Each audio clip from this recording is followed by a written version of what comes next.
Hello everyone. Today we're going to talk about sections 8.2 and 8.3, and these are the two biggest, most important sections in chapter 8. We're going to be spending a couple of days working on them just to make sure that we got everything all nailed down and we're feeling comfortable before we move on to any kind of checkpoint. These two sections are going to be about proving similarity.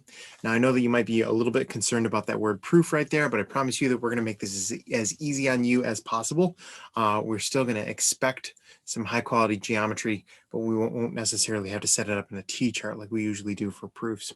Let's get started with a couple of refresher facts. So to begin with, what we have is a little question right here about recall, and it says, how do you determine if these two triangles are similar to one another? Well, we're going to need two facts.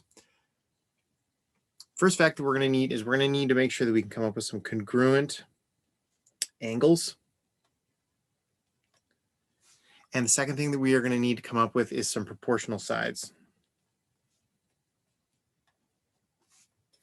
Now we can develop both of these things pretty quickly and easily. Let's see if we can work on the angles first.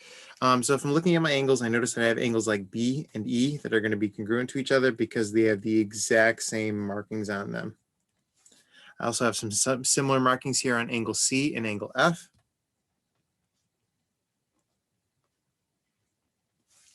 And then my third set of angles would be angle A and angle D.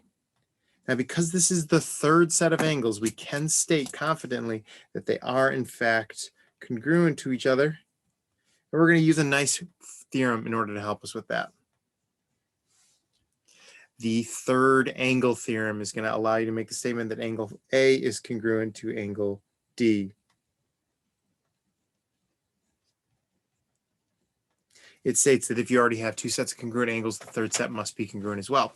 Now for proportional sides, what we can do is we can build a couple of ratios. So let's start off with our small sides, and then we'll work our way up to our biggest. You don't have to do it in that order, but I always like to. So my shortest side over here is 8.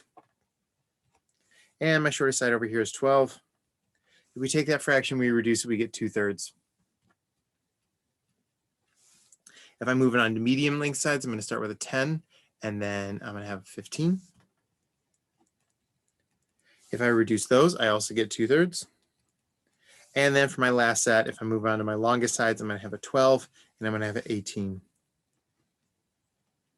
And if I reduce that fraction, I also get 2/3. Because I get the exact same fraction every single time, that means that my side lengths are proportional. So you need to have all 6 of these pieces of information in order to show that these two triangles are going to be similar to each other. Now that's a lot of information, and it can be time consuming if you're asked to prove that more than one or two triangles are similar to each other. So I don't necessarily want to have to go through all 6 of these steps every single time because it takes too long. So let me give you a couple of shortcuts today. And these are the big important facts that we need to try to make sure that we have down before we move on to any kind of checkpoint. Our first one right here is going to be the side similarity theorem. And this states that if the corresponding side lengths of two triangles are proportional, then the triangles themselves are similar. So I want you to notice that there is no mention of angle measures here. As long as you have got proportional sides, you've got yourself some similar triangles. So if you take a look, we are just setting up ratios with our side lengths, starting off with our smallest sides, then moving on to a little bit of a longer side.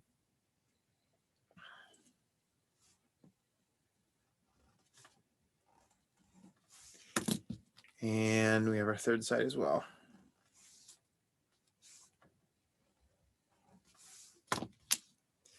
Now, our second fact that we have available to us is also a shortcut, and this is the angle-angle similarity postulate. And this one states that if two angles of one triangle are congruent to two angles of another triangle, then the two triangles are similar. So this one's a shortcut because it does not worry about side lengths at all. If you just have two triangles that have congruent angles, then you're all set. Now, it is called angle-angle because you only need 2 sets of congruent angles in here. So we've got our first set of congruent angles with K and Y, and then our second set with J and X. And you can see both of those pieces right there. So a couple of extra pieces to add on to that. What do we know about the third set? Well, third set's going to be congruent as well. So you can add that into your drawing if you would like.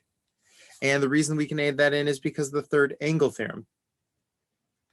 Third angle theorem says that if you already have two sets of congruent angles, then the third set must be congruent as well. So that's why we don't necessarily need to include it for the postulate to work.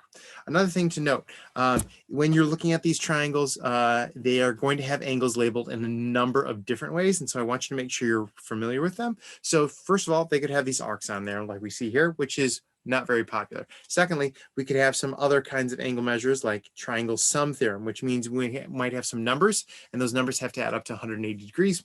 We can have angles like vertical angles or linear pairs. We can have perpendicular line corresponding angle sets, alternate interiors, consecutive interiors, all of those other kinds of angles that are going to be showing up, and even reflexive angles as well. So when you're looking for this angle-angle similarity, you have a lot of different ways that it can present itself. So make sure that you're watching out for those. When we're talking about side lengths, like right up here, their side lengths are side lengths. They're going to show up the same way every time with labels on the sides. Angles are going to show up a little bit differently each time. Last one, our final one that we have right down here is the side angle side similarity theorem. And this one is going to be a combination of both things. So we're going to need a combination of proportional sides and congruent angles. We need one angle and we need two sides. Now, the one important thing that I really want you to make sure that you're paying close attention to is that the angle that you're after needs to be called the included angle. It is the angle that is in between the two sets of sides. So if you take a look at our picture right here, we've got a set of angles that are already marked, and our side lengths are going to be on either side of that. So we are going to have some side lengths over here, just to the left of our angle, and over here, just to the right of our angle. We will not be using the side lengths down here at the bottom because the sides need to be on either side of this angle right here, not down at the very bottom. That's critical. Okay, next. If you remember at the very beginning, I had said that this whole set of sections was on a proof.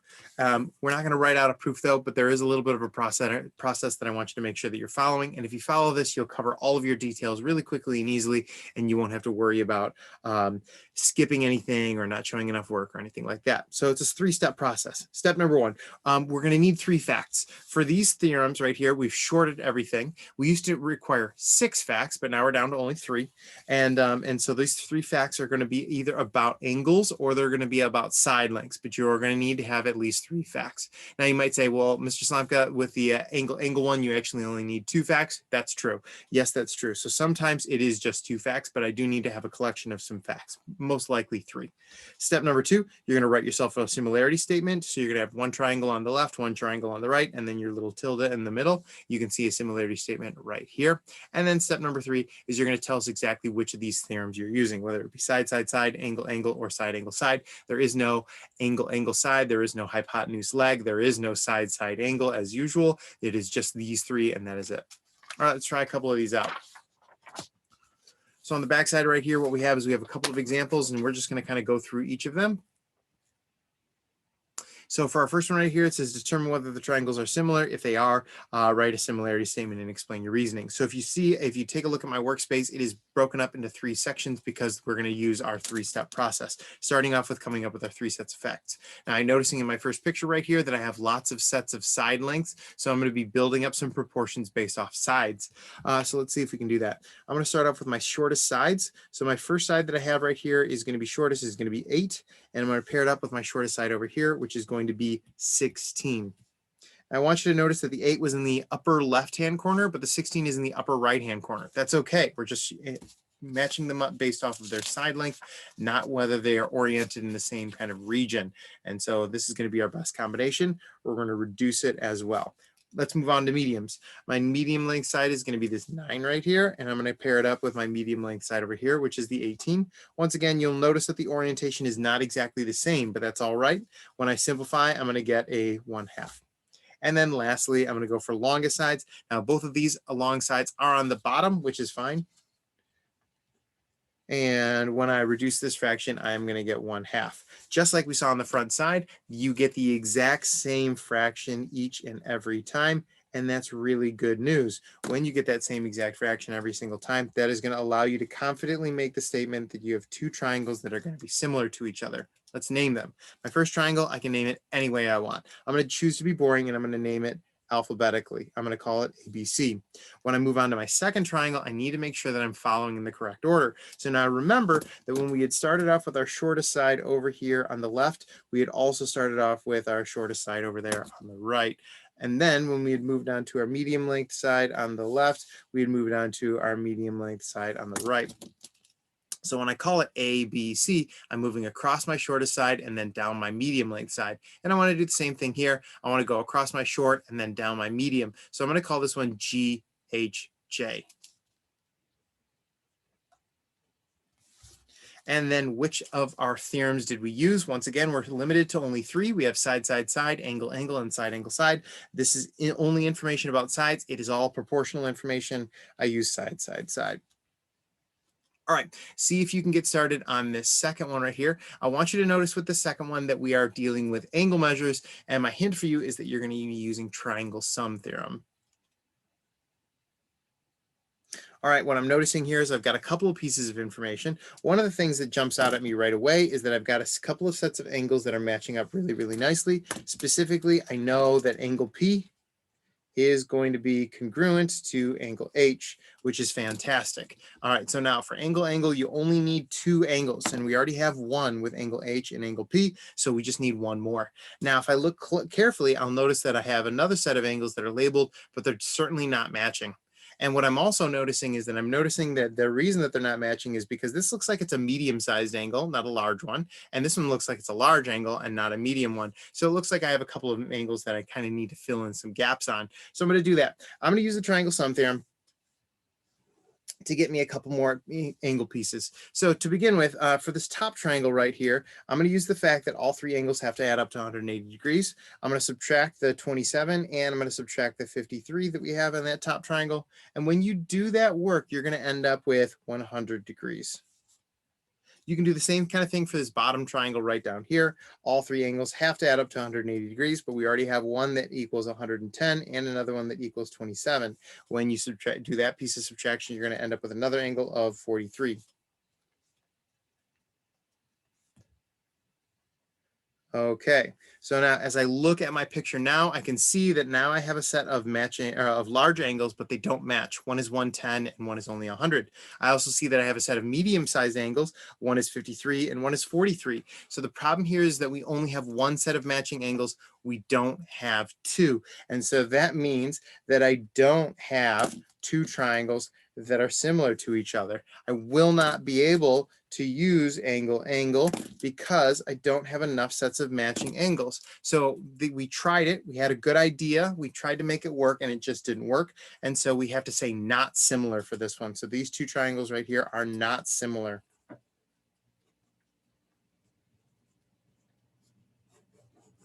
And we won't be able to make a similarity statement, and we won't be able to tell us what similarity theorem we're using because they're not similar. Third one. For our third one right down here, we've got a couple of triangles with some side lengths. And so we're going to see if we can work through those. So to begin with, I'm going to start off with my side lengths. And as usual, I start from smallest and I work my way up to biggest. So on my top upper left-hand corner triangle, my shortest side is 9. And for my lower right-hand triangle, my shortest side is 12. And if I can compare those two and reduce my fraction, I end up with 3/4. I can do the same kind of thing with some of these medium length looking sides. I notice that I have an 18 up here in the upper left-hand corner, and then I have a 24 in the bottom right-hand corner. And when I reduce those fractions, I also get 3/4. Now, this first piece of information is a piece of information about a side, and my second one is going to be another piece of information about a side. Now, I'd love to finish this off with a third set of sides, but unfortunately, my third set of sides is a mystery to me. So that is a bummer. I can't do any work in order to get those side lengths. They are just unknown to me, so I won't be able to use a third side. So what options do I have? Well, so I won't be able to use side, side, side like we used right up here. That one's off.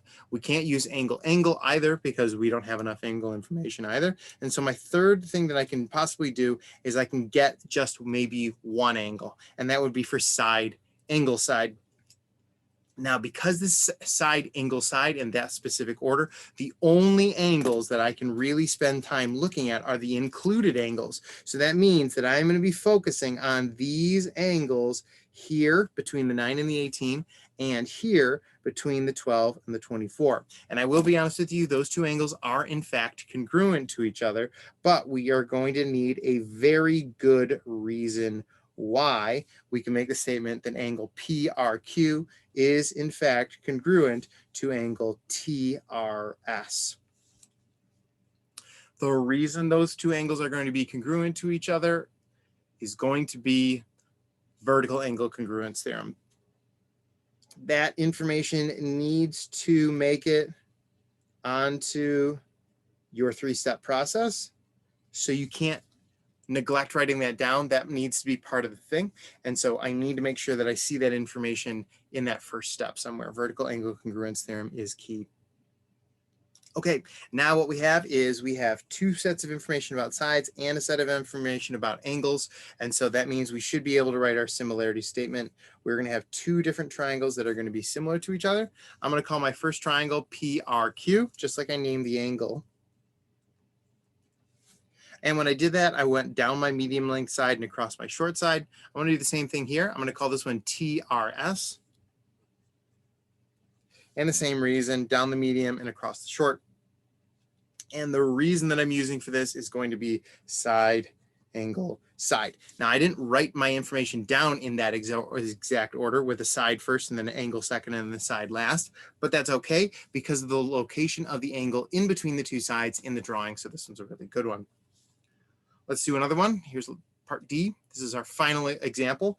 For this one, what I want to do is I want to see if I can go through those same kinds of steps and pull out any information. Now, we've been really doing a great job with finding those proportional sides in this example right here and in this one right up here. So it might be great to start with that off for our last example. I notice I don't have any information about any of these side lengths anywhere around my triangles. So I won't be able to do any proportions. What I do have, though, is two different sets of markings. One set of markings is on these angles right here, so I'm going to start with those. Those are congruent angles, so I can make the statement that angle MLN is congruent to angle ONP. So I have one set of angles that are now going to be congruent. Then I have another set of information right here and right here. And no, this information is not about a set of congruent sides because they're definitely not. One side is very long and one is pretty short. What this information is about, though, is about parallel sides. These two sides right here are parallel. And what do parallel sides produce for us? So now this is something that we've practiced for a long time, and I've been trying to help you get ready for this.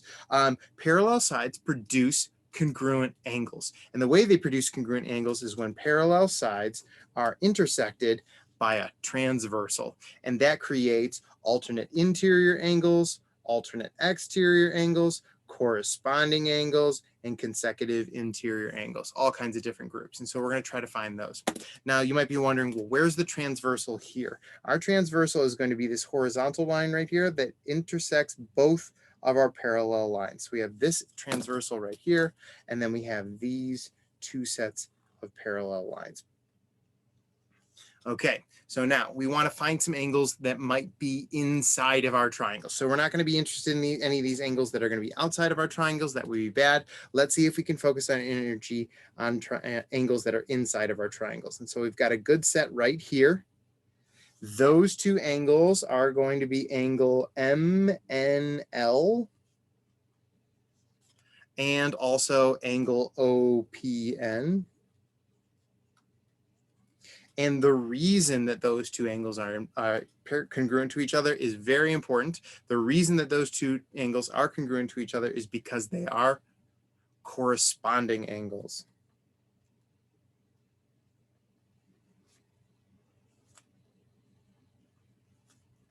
So that means that the corresponding angles theorem is going to allow us to make that statement. Now, we could take this information further and find out about our third and final set of angles that we have no information about right now, but we could get it pretty easily, but we don't need to. The theorem is called the angle-angle theorem because you only need two. So now because we have these two sets of angles, we're all done, and we can make our statement about our similar triangles. So I'm going to do that right now. I'm going to name my triangle for my first one. I'm going to call it MLN. And when I did that, I went from my mystery angle to my first known one, and then I ended on my last one. I'm going to do the same thing over here. I'm going to call this one ONP. I'm going to go from my mystery angle to my N to my P, which is from first known to second known. And the reason I'm going to make that statement is because of angle. One of the last things I really want to make sure that you're clear on is that these angles are really going to show up in a lot of different ways. So we have a vertical angle set right here, and we also have corresponding angles right over there. Just as a quick review, our angle sets that we can have are be triangle sum theorem, which we saw right up here. It can be vertical angles, which is what we saw right here. It can be a linear pair, which are going to be two angles that add up to 180 degrees. Perpendicular lines form 90-degree angles. Corresponding angles, alternate interior or exterior angles, consecutive interior angles are all angles that are formed by parallel lines. And then lastly, reflexive lines can form these angles as well. Okay, so there you go. That is our major points. We are going to continue this lesson a little bit the next time we see each other as well. And then we'll take a checkpoint after that.